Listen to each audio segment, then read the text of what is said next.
October 2 ఉద్యోగులకు deadline. అవును, October 2 నుంచి ఆకస్మిక తనిఖీలు. స్వచ్ఛత లోపిస్తే చర్యలు తీసుకుంటా. తణుకు స్వర్ణాంధ్ర స్వచ్ఛాంధ్ర సభలో సీఎం చంద్రబాబు. సమస్యలు చెప్పుకునేందుకే సామాన్యులకు అవకాశం. సో ముఖ్యంగా ఈ ఏడాది అక్టోబర్ 2 తర్వాత నుంచి రాష్ట్ర వ్యాప్తంగా ఆకస్మిక తనిఖీలు చేపడుతున్నట్లు సీఎం చంద్రబాబు నాయుడు తెలిపారు.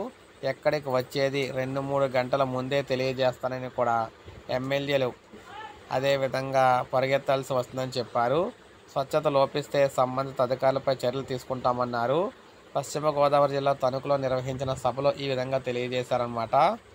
ముఖ్యంగా చూసుకుంటే ఈయన ఏం చెప్తున్నారంటే, ఖచ్చితంగా ఎట్టి పరిస్థితుల్లో ఉద్యోగులకు సంబంధించి అక్టోబర్ 2 వరకు డెడ్లైన్ ఇస్తున్నాను.